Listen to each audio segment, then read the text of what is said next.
Very good evening to Golders Green Synagogue members and those from the broader community joining us this evening.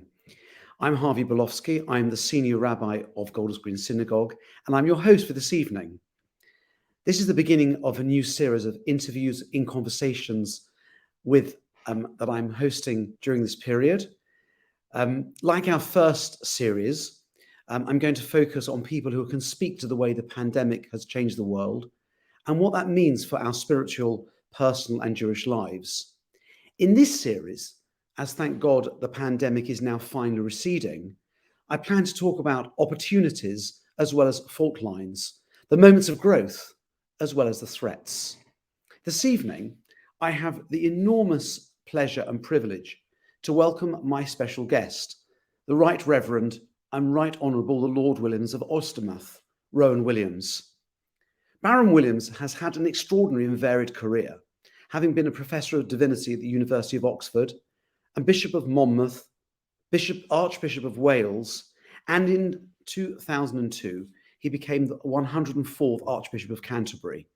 He served in this post with distinction until the end of his term in 2012, when he became Master of Magdalen College, Cambridge.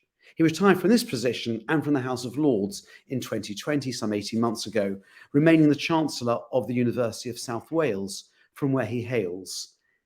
He's an accomplished author, poet, and authority on the works of Dostoevsky.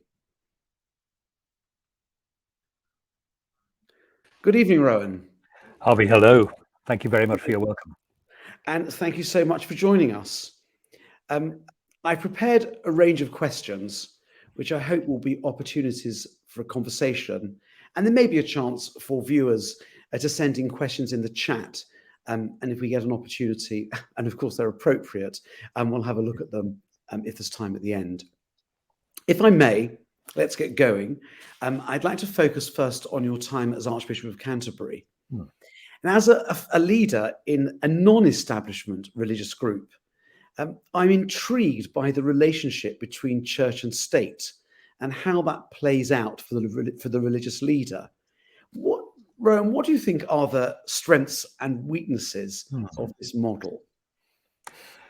It's a very good question. And I must say, having grown up in Wales, where the Anglican Church is not established by law, I found it quite a challenge moving back to England and discovering all these mysteries about how the establishment worked. So what are the strengths of it? I think two things mostly. One is that abiding feeling that actually the Church of England does have an interest in, a stake in every community in the country. I hope not in a domineering way, but everyone in the country has a right to expect that the Church will help to look after their interests. And the second thing grows out of that, and it's something which I think the Church of England has had to learn a bit slowly in the last few decades.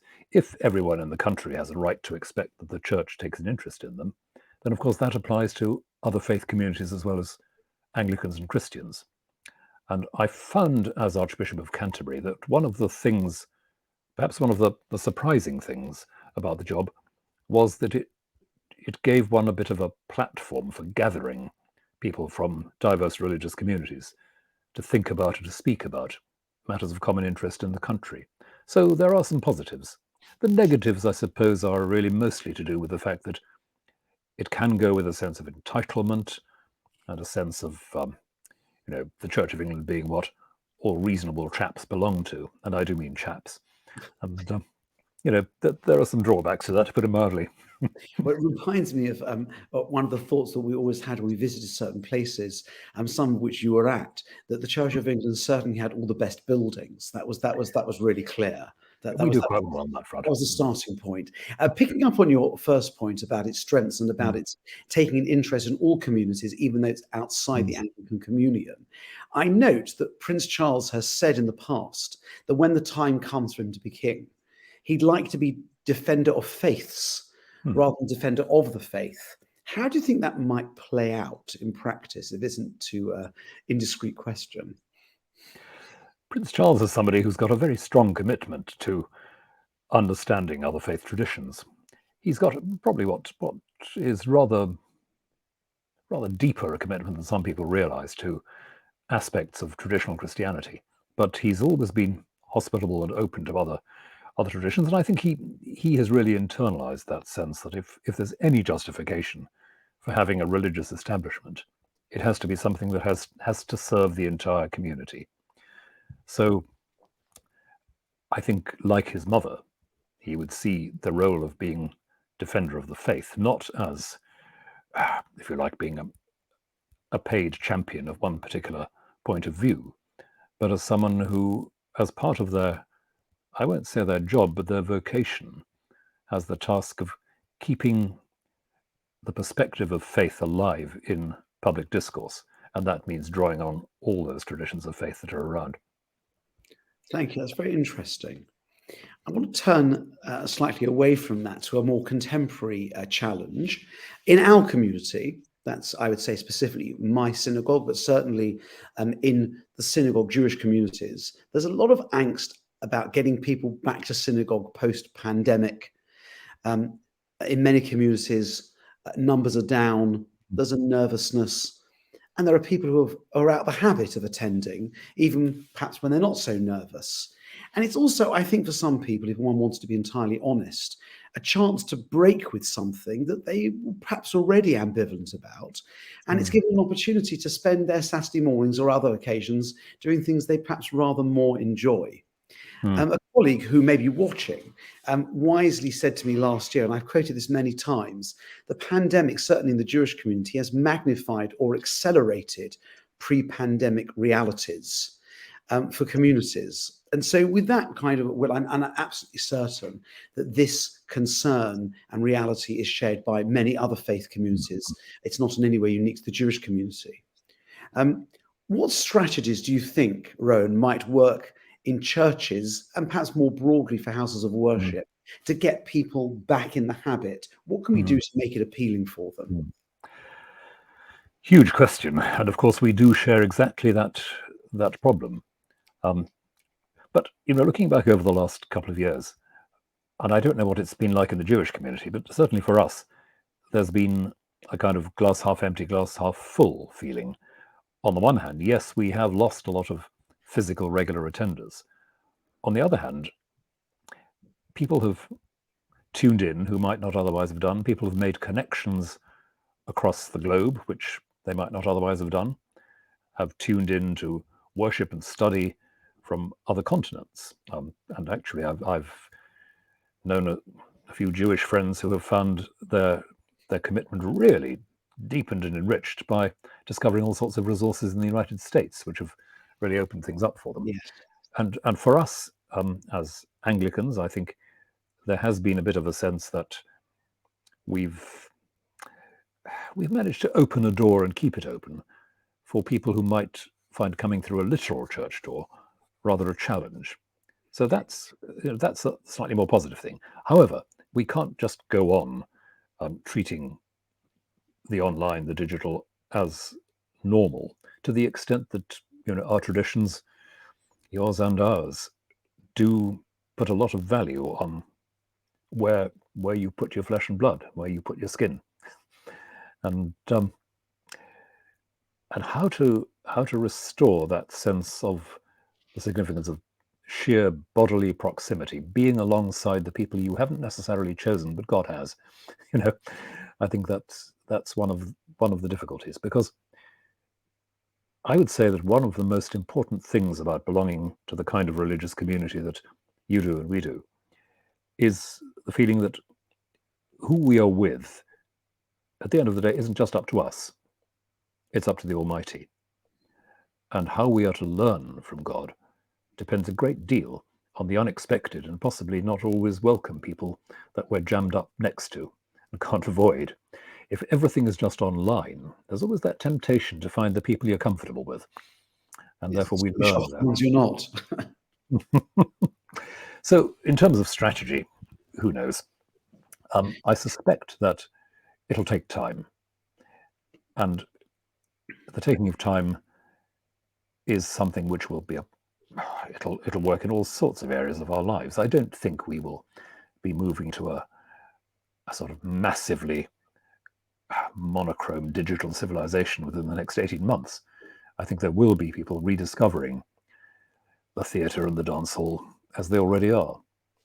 And if they rediscover that, there's at least the possibility they'll rediscover the physical place of worship and recognize what they've missed. Of course, it's a good excuse to do things long distance where you don't have to get out of your armchair or your bed. On the other hand, it has been an opportunity for people to think a little bit about what it is they actually value about the physical contact, the literal being together as flesh and blood, and perhaps even what they learn from those people they haven't chosen, the surprises that they encounter.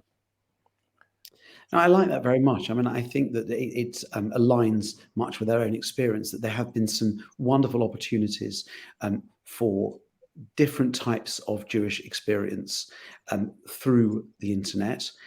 We, in the right time, have streamed programs, and this is an example. I can't quite imagine doing something like this even a couple of years ago, but it's becoming quite normal. You don't live near where my community is, and the opportunity to have someone like you is a tremendous honor, but it's also possible. Without enormous inconvenience, to do it this way in a way that's quite acceptable to large numbers of viewers. And there are some fantastic aspects of the kind of take homes from the pandemic, which I imagine will remain with us. But I also feel very strongly, and I think some of our more restrictive rules that have frustrated congregants about not permitting using technology on the Sabbath and festivals, which have had its downsides, without question force people to kind of value perhaps the opportunity to be together and what it really means to share a space and to experience God in a group with the people you like and the people you didn't know were going to be there, and with the people you wouldn't there either. So I really sympathize with that. Thank you. So here's a more pastoral question, which is, I know that many of my colleagues, and I suspect many other faith leaders, are really struggling with this re-engagement. Do you have a kind of word of encouragement or inspiration for faith leaders who may be watching this, who are a little take home for them as they're kind of struggling to re-engage their congregants as the pandemic gradually, thank God, starts to fade? First and foremost, I think the confidence of any leader in a faith community has to come from the sense that they are trusted. They're trusted to do the work. Something is given into their hands. And I would say that that's the foundation of the proper confidence we ought to have. Second thing is to remember that the work of the community is the work of the community, not an individual. Others are there to be, I won't say to be used, but to be drawn in to a common work, to witness together, to make sense together. And it's very tempting, isn't it? And you'll find this as much as I do, very tempting to think it's all on my shoulders. If you remember that it's on your shoulders because God thinks you can carry it, and it's on your shoulders along with lots of other shoulders carrying it, that can be the beginning of wisdom, I suspect. Thank you. I think people will appreciate that. Now, I want to turn to something rather different. I, as many, consider you to be a strong and loyal friend to the Jewish community. Over the years, we've met to discuss student issues, anti-Semitism on British campuses, and you were very kind enough to help us with my University Jewish Chaplaincy major fundraising event last year. How would you characterize your relationship with the UK's Jewish community during your tenure as Archbishop of Canterbury? And then since, if you want to add on something. During my time as Archbishop, obviously one of the dominant things was a friendship with Lord Sachs. That's my next question. Right. Well, the fact that we found ourselves standing together, speaking together, working together on quite a number of occasions. So I have memories of, for example, a visit to a secondary school in Pimlico with Jonathan. I have memories of Holocaust Memorial Day events alongside him. Memories, very vivid memories of the visit we made together to Auschwitz with a group of other faith leaders from the UK. And really quite a lot more besides. That, I suppose, was the golden thread in all this. But alongside that, there were a good many other contacts. I was fortunate enough to be involved in the setting up of the ongoing dialogue group with the chief rabbinate in Israel. And that took me to Jerusalem to meetings with representatives of the chief rabbinate in Israel, not only the chief rabbis of the day, but figures like David Rosen and Sheyashuv Cohen, and the extraordinary perspective and wisdom derived from those meetings. And I think I mention David and Sheyashuv Cohen particularly. Mm-hmm. That was both a testing and stretching and a very enriching encounter. And I'm very glad that international dimension was there, as well as relations with local communities. Since that time, I've continued to engage with various Jewish groups. Thanks partly to your encouragement and introduction, I developed a very happy relationship with the chaplaincy in Cambridge, and we were proud and happy at our college to welcome the former Jewish chaplains, the couple, as honorary members of our college high table. And I was invited to go and speak at the synagogue in Cambridge, and did that with great gratitude and appreciation on my part. So yes, it's been I think a warm and constructive relationship. And I've also always valued the opportunity at a more academic level of being, I think quite rightly, pushed by Jewish friends and colleagues to think about the neuralgic issues around our Christian-Jewish relations, which don't go away in a hurry. And to think hard about, I suppose, the vocabulary that Christians so often take for granted, which can convey negative and demeaning messages without quite meaning it to the Jewish community. We still have a huge amount of homework to do on that. No, that's greatly appreciated. And I see subsequent in the last 10 years or so since you stepped down, I see in some of the relationships that I've built and other senior leaders have built, there are traces of that in an openness to engage in certain conversations around difficult narratives, historic difficulties, and theological clashes, some of which would be very difficult to eliminate altogether. But that is appreciated. It's also appreciated there's an honestness, an honesty to willingness to talk about it, because some of these things just are built in, and they've been there a long time, and it will take, as I said, they're not about to go away overnight. But not acknowledging them prevents progress, and we're very grateful for that. So you mentioned, or you got there first, but there's some more personal matters, as you all know, that Rabbi Sachs was not just a global faith leader and a dear friend, mentor, and he was the former rabbi of the synagogue that I lead as well.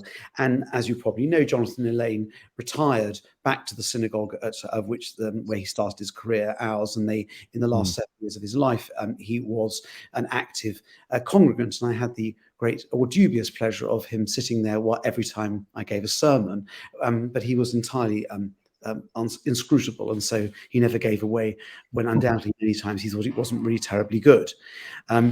It was a matter of some interest that you and Jonathan announced your intention to step down from your roles at around the same time. It did lead me to a suggestion in a sermon that neither organisation need seek a new leader, and you could simply swap. And this was the kind of joke was invariably received. But joking apart. You said a little bit about your relationship with Rabbi Sachs, primarily in your role as Archbishop, standing with him at important local and international events. Could you offer perhaps a personal insight in perhaps something which he may have contributed to a conversation, or something you particularly miss in his rather sad absence? A sad absence indeed, and his death was a great shock. But I think particularly of his contribution at the Lambeth Conference in 2008. I was very determined that we should have, at this big international gathering of Anglican bishops from around the world, that we should have some input from outside our own ranks. And so I tried to make sure that we had representation and contribution from people from a wide range of backgrounds. A speaker from the Eastern Orthodox tradition, a cardinal from Rome, and of course the absolutely obvious candidate in the UK was Jonathan. And I remember that what he did for us was to present in his own inimitable way a reading of Hebrew scripture, a reading of the nature of covenant, which spoke right to the heart of some of our concerns as an Anglican family. We were thinking quite a lot about the idea of covenant ourselves. The word covenant was around as a model for the kind of agreement we might try to make between the different parts of the Anglican communion around the world to try and minimize unexpected and irresoluble conflicts and collisions. But what Lord Sachs did was, I think, to drive us right to the heart of why covenant might matter, and the different kinds of togetherness, the different kinds of communion, which could be created under God for human beings. And that was such a profound and such a fresh exposition of the subject that I think the entire conference was deeply moved and deeply affected by it. I certainly was myself.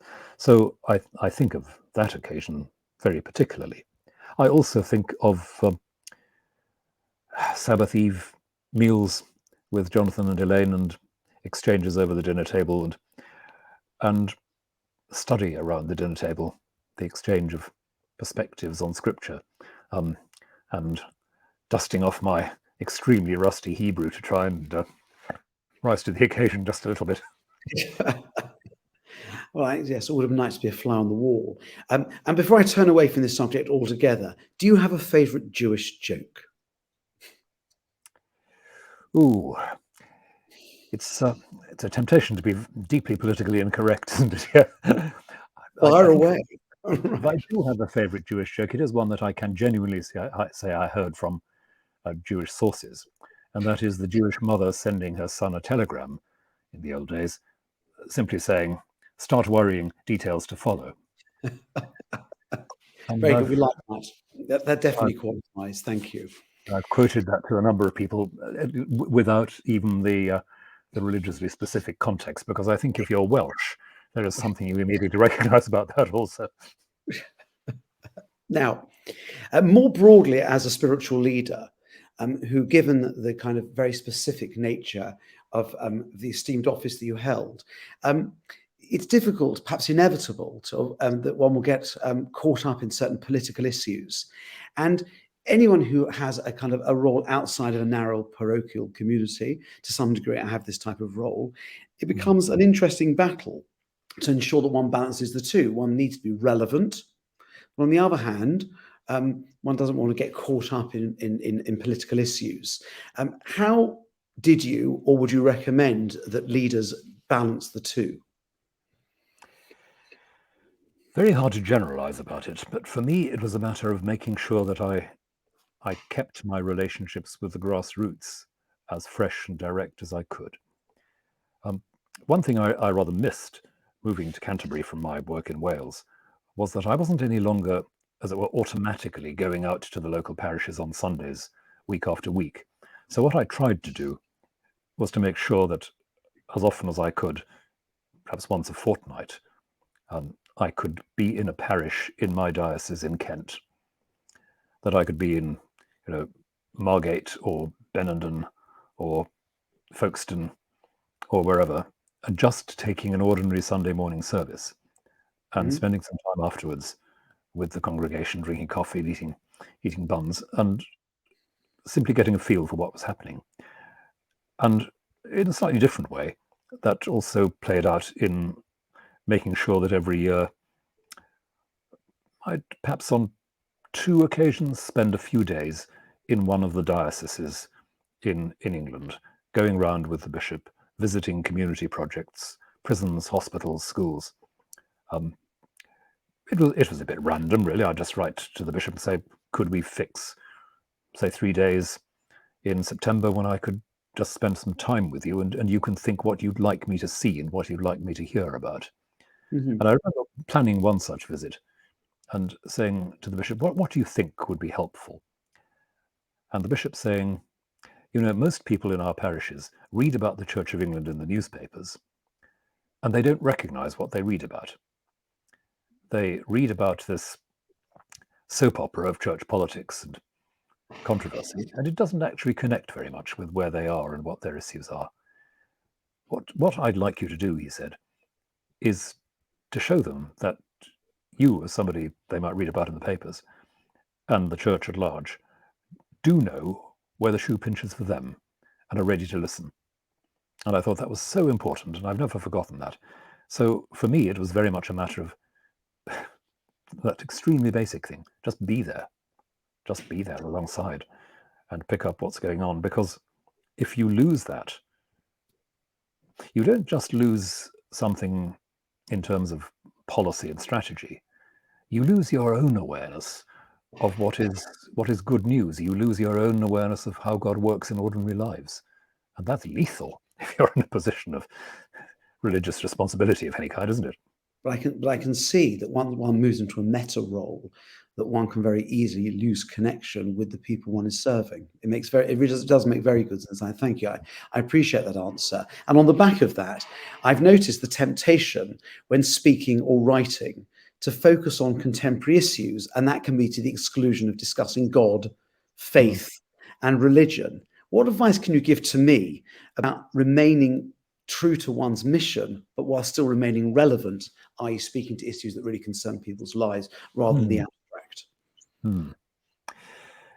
Part of it is to do with the kind of faith we have in God. And that is a faith that the God we're talking about actually is a God who makes a difference in those ordinary lives I was just speaking of. So to talk of God truthfully, faithfully, to talk of God on the basis of the scriptures that we read and meditate on, we ought to be doing that in the confidence that what is said there will ring bells. Sometimes in the church, the slogan has been used about reading scripture, the Latin phrase, de te loquitur, this is talking about you. And to me, that's one of the things you ought to be doing in preaching. It's to be able to talk about Abraham, Daniel, Ruth, or for us, Paul, or John, or James, or Mary, in a way that allows people to say, you know, I see what that's about. That converges with my sense of what being human before God is about. One of the most heartening things I ever heard was many years ago when I was a curate in a council estate parish, and we had a weekly study group, and during our Lent period, our pre-Easter period, I decided one year we should have Holy Communion in my house, informally in our front room, every week when we had the Bible study group. And at the end of one session, one of the local women said to me, you know, what we're doing now is what they were doing at the beginning of Christianity, wasn't it? They were meeting in people's houses and talking about the Bible together and breaking bread. I thought, yes, got it in one. That's it. That's good. Of course, this is talking to you. We're familiar in the Jewish community that the rabbi attempts to deliver the message, and the person in the pew says they're talking to you, the person next to them, rather than them. But yes, I think that's much appreciated. I'm going to move in a slightly different direction. We actually met after your retirement as Archbishop, and when you were Master of Magdalen in Cambridge, you were chairing a think tank that was hosted by the Equalities and Human Rights Commission around how religion was experienced and represented in public life, of which I was a core member. I remember there was a particularly memorable meeting, which was in your lodgings in Cambridge, and we came there. They were in various places, mostly in London, but I do remember sitting with Giles Fraser. They were very, very long. Do you remember it was 3 hours for each of these? They were absolutely determined. And so on. They did bring some experts, and they usually had quite a reasonable kosher lunch. But actually, for me, I hope I made a contribution, but I made some very important relations. I met you there at time. Giles and I subsequently became very close friends. We were in regular contact. And these were have been some very valuable friendships. We're several years on from that process about imagining or considering the strengths and weaknesses of the way religion is experienced and represented in public life. What do you think are the three current core conflicts between a life of faith and the mores or direction of current secular society?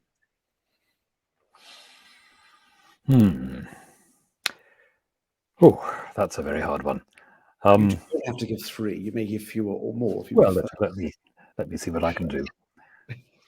I think the first real conflict, I think, is that our society hugely privileges individual choice and internal autonomy. Now, it's not that religious communities are necessarily oppressive or tyrannical, though Lord knows they can be, but we as people of faith believe we are answerable to something or someone. We're summoned, we're spoken to before we speak, and therefore we're always trying to fit our lives to something which is much greater and much more resilient, resourceful, deep, and real than we are. And the general climate of our society doesn't really work like that. The sense that we are accountable in that way. And of course, let's be blunt.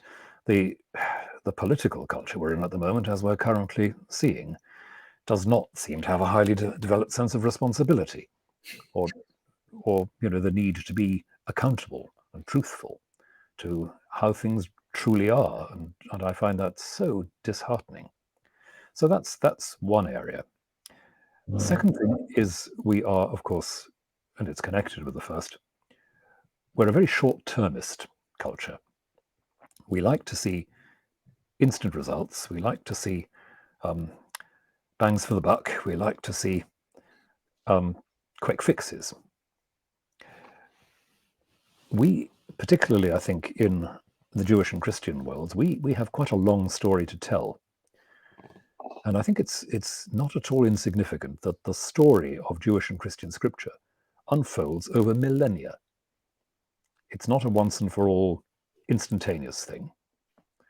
It's intrinsically a story of listening, mishearing, rediscovering, being called and then recalled. We walk away and we're hauled back. And so it goes on. And that deep sense of learning through the passage of time, I'd say, is very much in tension with a short-termist culture looking for quick and easy solutions. And if you want a third thing, I suppose it's something to do with how we understand human beings themselves, the sense of the mysteriousness of human beings, the sense of both fate and freedom in human beings. We swing between two extremes, don't we, in our culture? There are philosophers and thinkers who seem really to enjoy the idea that we're really just machines. And at the same time, so much of that culture tells us we're absolutely free to do whatever we please. And it's a very strange oscillation. But we, believers in this tradition, would say we are both the inheritors of an awful lot of things that constrain and confine our possibilities. We are answerable to a God whom we have not made. It is he who has made us and not we ourselves, as the psalmist says. Lo anachnu. And he was pretty good, notwithstanding our earlier self-deprecating remarks. Well, and that sense of, we're not completely free in a consumer sense. At the same time, we are made in God's image, and we are summoned to reflect that divine creativity and abundance of giving and shaping the lives of others around us in the world in freedom. So, our tradition does say to us that we are not simply free agents in the void, and neither are we machines. And discovering that and working that out, well, that's the challenge, that's the glory. That's the really exciting agenda we've been given. And I'm sure anybody coming from a rabbinical tradition would agree that the difficulty.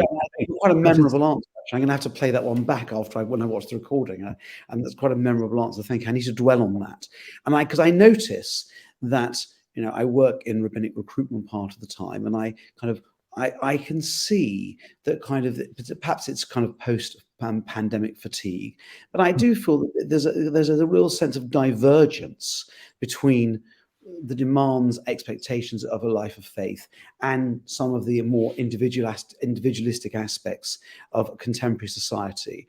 And I think that this might make people of some capability question whether this type of religious life is for them. But at my end, more of a concern still that they may have leadership potential and perhaps won't realize that leadership potential. Do you have a piece of advice for someone who will be considering entering the ministry, perhaps in the Church of England, or maybe more usefully for our audience, into the rabbinate? Do you have a kind of piece of advice, given these tensions and divergences, which might deter them? the image I sometimes use with people thinking about ministry in our church or ordination in our church is an image drawn from our liturgical habits in church. When I celebrate Holy Communion, one of the gestures that traditionally the celebrant makes at various points is simply to open their hands in prayer and to open your arms. And I say that's the gesture you make when you're flinging open some doors. So first of all, your job is opening doors. And then, of course, when you've opened doors in real life, you don't just stand in the door, you get out of the way so that people can come in. So one of the things I'd want to know from anybody thinking about ministry is, have they got the confidence and enthusiasm to fling open the doors? And have they got the humility and realism to get out of the way so that other people can discover and not stand? I like that very much. Thank you. I like that very much. Thank you. I have to think. I think this is now advice which is more important than just for people considering entering. I think it's for people who are in it. Well, so thank you. I like it myself every day. Your breadth as a thinker and spiritual leader is astounding. I have found you able to talk about almost anything with knowledge and authority. And at the risk of embarrassing you, if I haven't already done so, I also consider you one of the most spiritual and genuine people I've met. Now, you're a published poet. Could you speak a little about religious expression through poetry and how this might differ from other modes of communication? Poetry is language doing strange things. It's language under pressure. Even the most traditional forms of poetry, using rhyme and meter, you're doing rather funny things to the language. And you're doing strange things to language because you think, push it a bit, and you don't quite know where it might go, what might be discovered in that process. So I think writing poetry is something to do with discovering what language can do, discovering what language can tell you. And it's in that sense, not in any kind of vague impressionistic sense, it's in that sense that all religious language is in some way poetic. It's language slightly out of its comfort zone and put under pressure by the immediacy of God so that something new comes through. And for me, that's what is at the heart both of trying to talk about God in general and about trying to write poetry. And although I've written some poems that you might call religious poems, they're not all of them religious, except that the entire operation for me is in some sense an act of faith in language that God has given us as human beings, the extraordinary, exhilarating grace to do strange things with language and discover something through that. So just as a rider, which is not in my notes, but it occurs to me as we're speaking, which is that, are your poems generated spontaneously from a moment of inspiration, a religious moment, or do you kind of sit down to write some poetry?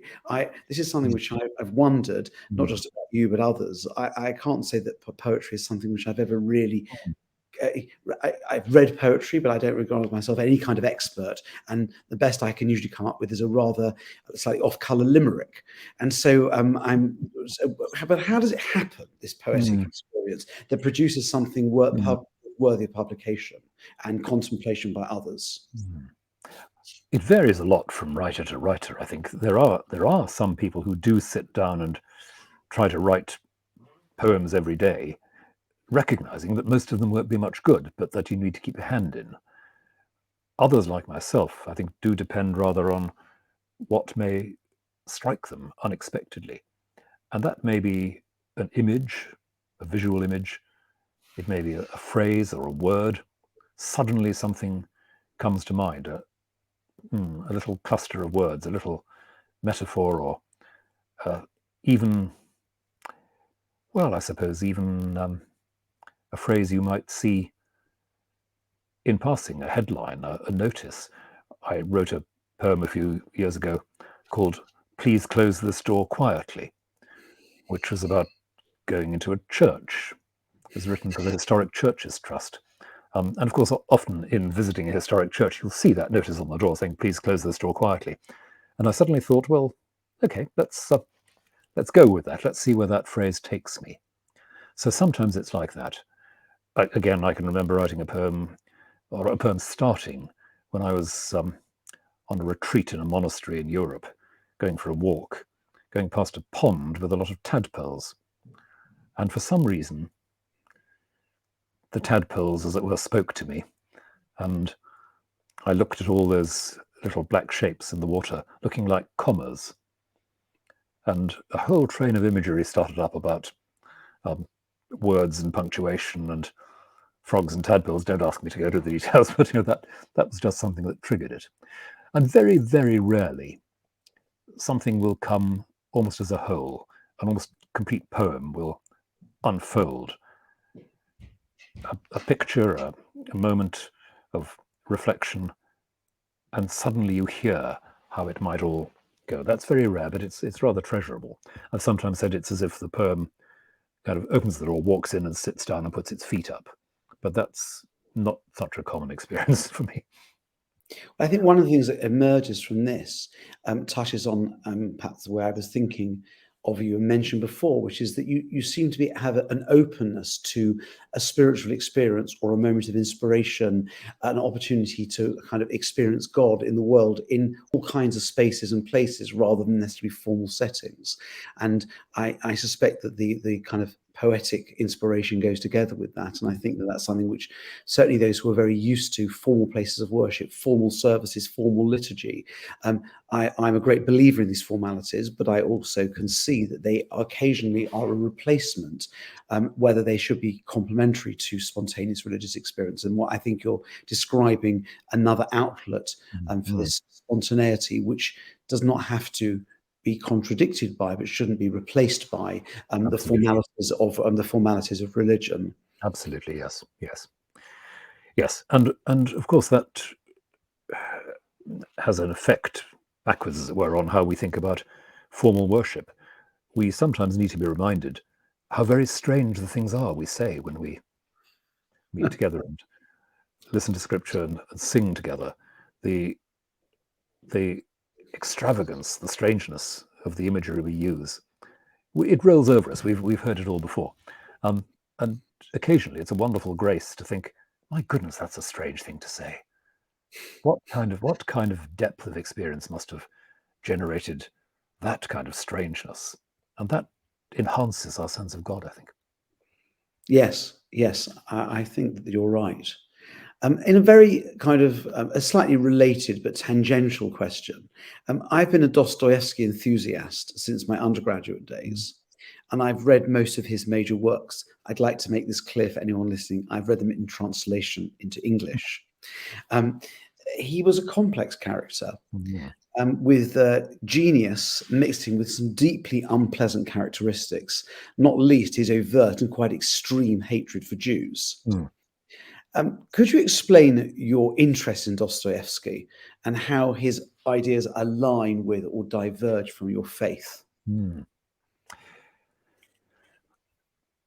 Like you, I first read Dostoevsky in my teens, and found that there were very few other writers who seemed to go for the spiritual jugular in quite the same Yes, way. yes, agreed. He pushes your nose into the most difficult areas of human motivation and relationship, and he invites you to see a world which is both deeply scarred and damaged by human perversity, and yet always transparent to something of God. That amazing passage in Brothers Karamazov, where Ivan Karamazov is arguing with Alyosha, his brother, about the existence of God, and Ivan is talking about the unspeakable cruelty of human beings, especially to children. Yes. Says he wants to return his ticket to God, and then he says, "But I can't give up on the world, the sticky little buds in the spring." And that little detail, the sticky little buds in the spring, which Ivan keeps talking about, that tells us such a great deal about Dostoevsky himself. He sees the vileness of the world, the human world he's in. And experienced much of it directly, including Yes, being yes, treated, sentenced to death, and many other pretty that's right. horrible personal experiences. Terrible experiences. It's a terrible life. And yet the sticky little buds keep coming back. So that's the greatness of him as a writer, I think. And then, as you say, it's all mixed in with this utterly extraordinary Russian nationalist mythology, which includes toxic levels of anti-Semitism. And it's so difficult. It's as if, how should I put it? It's as if he himself exemplifies the contradictions he's talking about. In him, the perversity and the awfulness of human nature, and the insight and the beauty sitting side by side. And he wasn't a saint. He was a genius. He was not infallible. He wasn't a man of impeccable morality. And yet something is given to him that he sees and transmits. And that's one of the mysteries, often, isn't it, with great creative minds. You say, I cannot understand how a person with such bizarre ideas and opinions could still see the truth about certain things in a way that brings you up short like that. Yes, there are many scenes that are quite unforgettable. This kind of realism, but also it's the conflict, as you say, that he sees in them. There's an underlying positivity. I mean, as you said, mentioned one. There are many others. Do you have a favourite work of Dostoevsky, and if so, what might it be and why? My favorite among the novels, to be honest, is Devils. It's I've only read that once, and it's quite a number of years ago, so you may have to remind me and the audience the approximate theme. It's really about a little radical group in a provincial town in Russia. And one of the central figures is the sort of convener of this group of nihilistic radicals, Pyotr. And he is an extraordinary creation. He's a completely conscienceless character. He's fluent and talkative and charming and absolutely empty. And into that void, everything gets sucked. The people around him get drawn in. And he's ruthless, murderous, as it turns out. And that's one portrait of extraordinary power, because Dostoevsky is almost preternaturally sensitive to the way in which a certain kind of political radicalism can be really a falling in love with chaos for its own sake. And he saw that around him. And we've seen it in the 20th century and the 21st century too, that is a real temptation. And some people in power create that vortex of destructiveness around them. So that's one extraordinary aspect of it. Another, of course, is an aspect of the novel which was not known about until the full version was published well into the 20th century, because one crucial chapter was suppressed, and that is the chapter where one of the other central figures confesses to an appalling act of child abuse, the rape of a small girl. and the rape and subsequent suicide of a small girl. And it is, I find it almost unbearably painful to read. It's as if a kind of distillation of utter evil gets onto the page. And this is a story that's shared by this particular figure, Nikolai Stavrogin, with an old priest whom he's come to. He says he needs to confess this dreadful sin, and not only confess it, but make it public. He needs to humiliate himself in public. And the old priest listens, and then he says to him, a real confession is a real emptying of self. What you want to do is make yourself an interesting sinner. And it's a startling moment. And of course, Stavrogin draws back and says, you don't understand anything. You damned psychologist, he says. And he walks away. But you've had that glimpse into the abyss, really. It's a horrifying chapter. So, this presumably was suppressed because the content was understood to be too distressing. Too shocking. Yeah. At the same time, just to redress the balance, I think Devils is Dostoevsky's funniest novel. It's a very odd thing to say. People don't think of him as a comic writer. It sounds so funny. You haven't made it very funny so far. Well, no, but the description of the workings of the radical group, those of us who were students in the 60s and 70s will remember student political meetings that are uncannily like some of the ones Dostoevsky describes. And his satirical eye is very sharp. And he's also got a very sharp eye for blathering old liberals and the sort of well-meaning nonsense spouted by people who like to think they're at the cutting edge of culture. Yes, that's right. Ineffective, sanctimonious, and so Ineffective, sanctimonious, self-flattering. Right. Yes. And it's funny. It's cruel, but it is very, very funny. Yes, I'm not sure it's only student meetings from the 70s which were like that. I think there are many meetings that one could identify today that sound remarkably similar. Surely not. Thank you. I look down now, Seema. I'm going to have to go and take my Devils off the shelf in my office and give it another dust off. But thank you. I think we're coming to the end. We've kept you for more than I have only one question remaining, which is, what do you think, Rowan, is the greatest challenge of being a believer today? How to express belief with the right kind of confidence. Not to apologize. We're so used to thinking of the mistakes we've made as believers, especially Christians, and especially Christians in regard to their Jewish brothers and sisters, I have to say.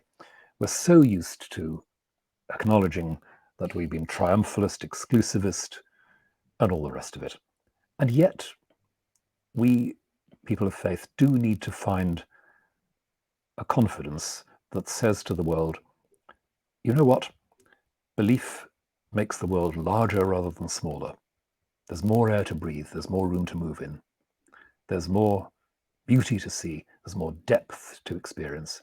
That's why I'm a believer. It's because of all that. And you don't need to apologize for that.